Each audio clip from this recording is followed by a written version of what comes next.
Bonjour. Il y a une force mystérieuse qui nous entoure, qui fait partie de nous, et beaucoup de monde l'appelle Dieu. Moi aussi, je peux dire c'est Dieu. Et on va en parler. D'ailleurs, c'est quoi Dieu? Alors, Dieu, on va le définir, c'est pas un vieux monsieur avec une barbe. Si il est éternel, je vois pas pourquoi il serait vieux.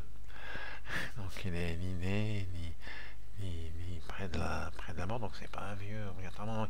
Et puis même c'est complètement idiot d'avoir une représentation comme ça, anthropomorphique de Dieu. C'est Dieu, c'est quelque chose qui n'est pas compréhensible, qui ne nous ressemble pas, bien que ce soit écrit que dans la Bible au début que Dieu a été fait que l'homme a été fait à l'image de Dieu, mais cette notion-là d'image, elle correspond plutôt au plan de Dieu, à une image qui est une image plutôt spirituelle.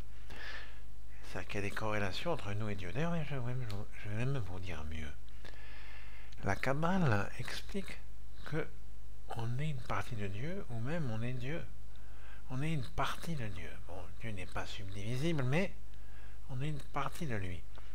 D'ailleurs, la création du monde, selon la Kabbale, ce serait une espèce de voilement de Dieu. Alors on appelle ça Tzimtzum. Il y en a qui disent c'est une espèce d'absence, de retrait de Dieu qui aurait créé la matière. Et après, cette matière aurait été repénétrée par Dieu, ce qu'on appelle le Tzimtzum et le Kaveh. Mais en fait, il y a une espèce de voilement de Dieu. D'ailleurs, en hébreu, le terme qui veut dire le monde, eh bien le monde s'appelle Olam, qui veut dire Helem, le secret. C'est-à-dire qu'on ne voit pas Dieu. On n'a pas cette vision de Dieu. Il est comme absent, mais il n'est pas absent. Il est là. Alors, définir Dieu, je vais vous dire, c'est très simple. Dieu, il est là, vous voyez où vous êtes, là où je suis, ben, il est là, autour de moi, partout. Et il est aussi là, à l'intérieur de moi. Il est aussi à l'intérieur de vous. Et il est aussi partout autour de vous. C'est quelque chose d'incompréhensible. Un humain ne peut pas comprendre Dieu. Comment voulez-vous que vous compreniez quelque chose qui est à la fois partout dans le monde, qui aurait réfléchi cette création si étrange du monde? C'est pas compréhensible. On ne peut pas comprendre ce qu'est Dieu. Alors dessiner Dieu, faire des statues, faire des choses comme ça, c'est ce qu'on appelle l'idolâtrie, et c'est pour ça qu'elle est interdite. Interdite dans la Bible, elle est interdite aussi dans la plupart des religions, dans les religions du monde. Alors il y a effectivement dans le christianisme et l'hindouisme, je vais tout de suite vous en parler, dans le christianisme, il y a une espèce de représentation de Dieu qui serait consubstantielle au personnage humain qui est le Christ.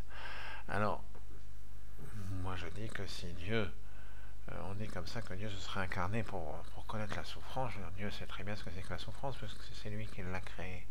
Il a créé un système avec des nerfs qui ressentent les choses, avec des nerfs qui ressentent la souffrance. Donc, dans ma vision des choses, il ne peut pas y avoir un Dieu qui voudrait savoir ce que c'est que la souffrance. Mais si Dieu a créé l'humain, c'est pas pour être un humain. Enfin, c'est ma conception des choses. Je veux pas en parler. Mais parce que chacun a ses opinions religieuses et tout ce qu'on veut. Dans l'hindouisme, parce que je parlais de ça parce que dans le christianisme, comme il y a une confusion, certains chrétiens pensent que Jésus c'est Dieu ou quelque chose comme ça, donc il y a une représentation physique de Dieu dans tous ces Christ qu'on voit dans les églises et tout ça. Donc c'est pour ça que je disais que ça ne correspondait pas à cette conception, surtout la conception de la Kabbale de Dieu. Dans l'hindouisme, il faut savoir qu'il y a plusieurs périodes dans l'hindouisme. Il y a une période de l'hindouisme qui est celle du Veda. Et là, dans le Veda, on n'est pas trop dans une volonté de représentation physique de Dieu, pas de statue vraiment. On ne serait pas vraiment idolâtre dans le Veda. Donc l'Inde du védisme, mais après quand on part du védisme et qu'on va dans les Upanishads, et aussi dans l'influence bouddhique, là les représentations physiques, les dessins qui représentent Dieu, etc., ou les divinités, sont beaucoup plus nombreuses. Donc vous voyez, il y a une période où on est avec des dieux non représentés, vécu avec des dieux qui sont représentés. D'ailleurs, l'hindouisme dit dans le Veda, dans le Rig Veda, dit la puissante force des dieux est une. Donc on a là un monothéisme qui est existant dans le Veda. Et dans une autre vidéo, j'avais expliqué que Veda, Yehuda, Hodu, c'était la même racine, comme on voit dans le mot français, l'ode, ode, une louange. Donc Yehuda, Yehudi, ça représente le judaïsme au démarrage. Et puis Hodu, c'est l'Inde. Et voilà, et ouais, c'est pour ça qu'on a Brahma et Sarasvati, Abraham et Sarah. Donc les premiers dieux de l'Inde, les dieux créateurs, ça aurait été Brahma et Sarasvati. Et ça ressemble de façon phonétique à Abraham et Sarah. Bon, passons là-dessus. Mais on voit qu'il y a une espèce de corrélation de cette vision de divinité, d'une force qui nous entoure et qui fait partie de nous.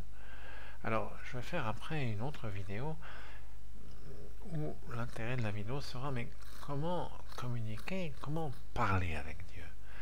Et ça, c'est la vidéo qui va suivre, parce que c'est ce qui est peut-être le plus intéressant. Définir Dieu n'a pas grand intérêt puisque ce n'est pas compréhensible. Aujourd'hui, on est en train d'inventer des ordinateurs quantiques qui sont capables de faire des millions et des millions d'opérations, bien qui pourraient dépasser le cerveau humain.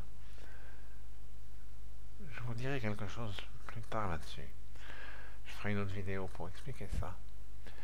Mais donc la conception humaine, un cerveau humain, bien qu'il a des capacités qui dépassent même l'ordinateur quantique, ne peut pas concevoir le divin. C'est quelque chose d'impossible.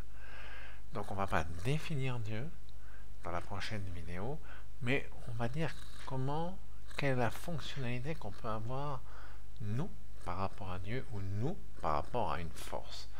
On va appeler une force qui a un déterminisme dans le monde, une force qui serait créatrice du monde. Je sais bien que dans le bouddhisme, la notion de Dieu créateur est fait un petit peu litige, mais c'est quelque chose d'important. Et c'est cette fonctionnalité, on ne va pas définir Dieu, définir créateur, pas créateur, on va définir la fonctionnalité, la possibilité de création de Dieu. Pour moi, Dieu est créateur. Ce qu'on appelle Dieu, il y a une création du monde. Mais ça n'a peut-être pas d'intérêt par rapport au rapport avec le divin, au rapport avec une force qui est à la fois en nous et qui nous entoure.